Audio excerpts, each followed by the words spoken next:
Good evening. It's a joy to be here. Sabi mo sa katabi mo, masaya ako, katabi kita. Now we understand, sa ganitong pagkakataon, tinatanong natin, ano ba yan? Church ba yan o something outside the box? Pwede ba yan? Party. May sinasabi ba ang Bible tungkol sa party? Ang sagot natin dyan, kung may sinasabi ang Bible tungkol sa party, yes. May sinasabi ang Bible tungkol sa party. Kaya lang, dalawang bagay yung binabanggit ng Bible tungkol sa partying. Party or partying.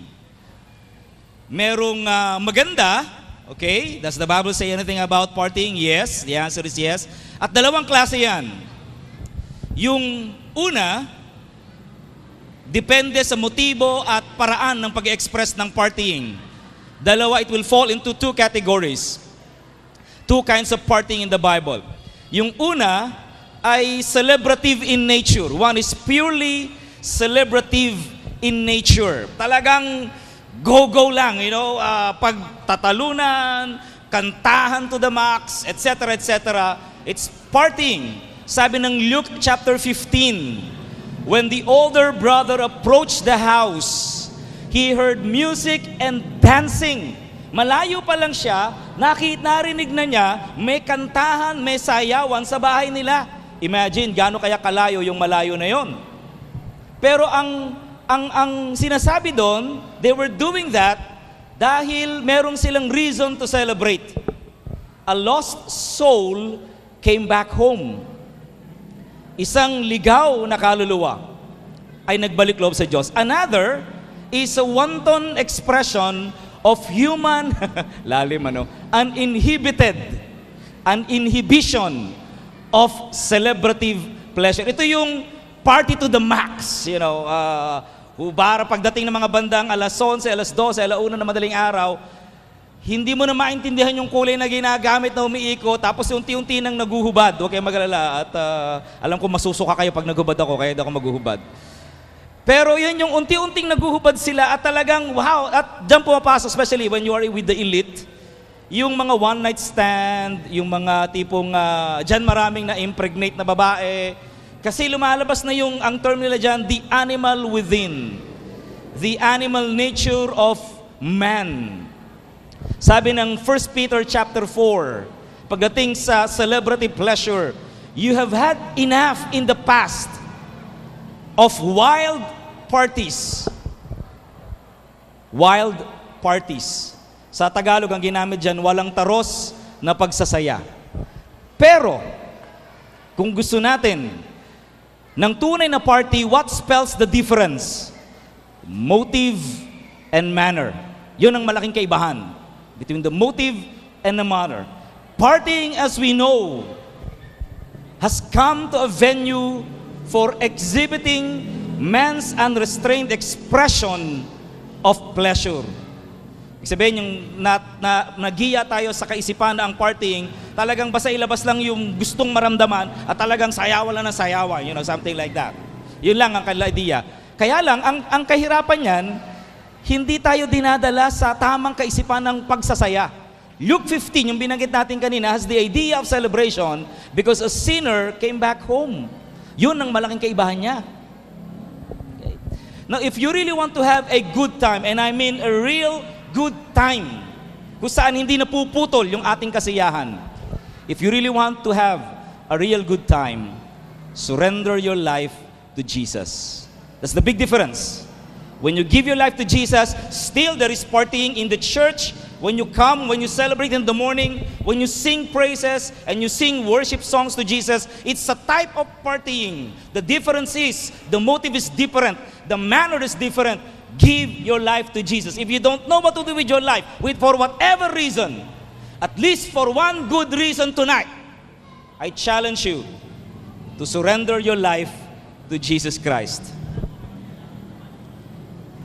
Only in Christ can we have true, clean, and unlimited, uninhibited celebration. Party to the max. Sabi ng Matthew 11:28, my testimony verse, ito yung dinala ng ginamit ng Lord sa akin na lumapit ako sa inyo. Come unto me, all of you who are weary and that carries heavy burdens, and I will give you rest. Take my yoke upon you, for my yoke is easy to bear, and the burden I give you is light. Exchange lang naman yan. Ano man ang meron ka, ibigay mo sa Diyos. At kung anong meron ng Diyos, ibibigay sa iyo. Si Saint Jerome, yung nag-translate po ng Old Testament Bible into Latin, na tinatawag nilang the Latin Vulgate, the official Bible of the Catholics. One time nagkaroon siya ng vision with all his books. Ang tanong niya sa Panginoon, nagpakita sa kanya in a vision or apparition or whatever you may call it. Nakita niya si Jesus at ang tanong niya, Lord, what else will I give you? I have given you everything, my life, my books, my work, etc., etc. What else can I give you? And the Lord Jesus Christ looked at him and said, give me your sins. Give me your sins.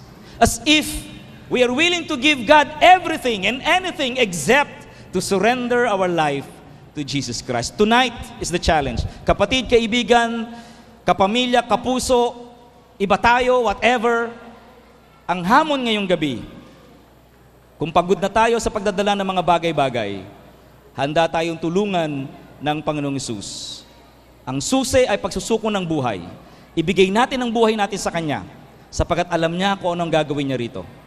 Kaibigan, kung nasubukan mo na ang lahat, subukan mo ang Panginoong Hesus sa gabing ito. Are you tired of living your life on your own? Pagod ka na ba? Hirap ka na ba? Pagod ka na ba na malaman at makita ang iyong sarili sa paulit-ulit na bagay na iyong ginagawa? Come to Jesus. He knows what to do with your life. Let's bow down our heads. Pumikit tayong lahat, mga kaibigan. Yumuko po tayo. At kung sinasabi mo sa sarili mo, ngayong gabi, nangusap sa akin ng Panginoon, at gusto kong isuko sa Kanya ang aking buhay. At gusto ko pang maintindihan ang bagay na ito. Gusto kong tanggapin ang Panginoong Hesus. Sa aking panalangin, nais ko pong sumunod kayo sa prayer na ito bilang pagtanggap sa Panginoong Hesus sa inyong puso bilang inyong Panginoon. Pagsusuko ng inyong buhay sa Kanya at Siya ang masusunod sa inyong buhay starting tonight, starting at this time. Panginoong Hesus, kinikilala ko po na ako'y makasalanan. At ibinibigay ko sa inyo ang aking buhay, ang lahat sa akin, lalo na po ang aking mga kasalanan.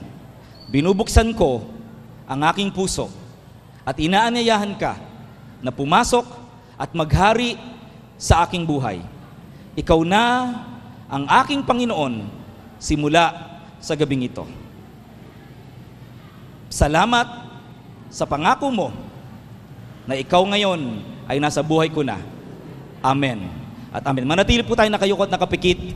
Nais ko lang pong manalangin pa sa oras na ito. Wala ho munang didilat. Kaibigan, if you made that prayer, kung nag-pray ka ng ganong prayer, pwede bang malaman ko lang? I want to pray for you more. Gusto pa kita ipag-pray. At siguro may lalapit sa'yo, kukunin lang ang pangalan mo, whatever. Pangalan, address, age, etc., etc. Pero gusto ko malaman, after that, I want to pray for you. Pwede bang taas mo lang yung kanang kamay? For me to know. At least, may pag-pray natin. Meron ba? Thank you. Thank you. Wag ko kayo mahiya, tataas yung kamay nyo. For me to know, for me to pray for you more. Thank you. Meron pa ba? Thank you. Yes, bleachers. Thank you. Thank you, thank you. Thank you.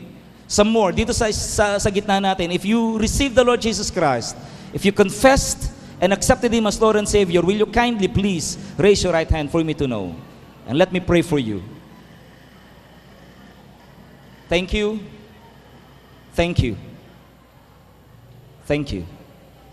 Let me pray now. Father, in the name of Jesus, I seal the decision, and I pray, God, yung nangyari ngayong gabi will just be a seed to their hearts.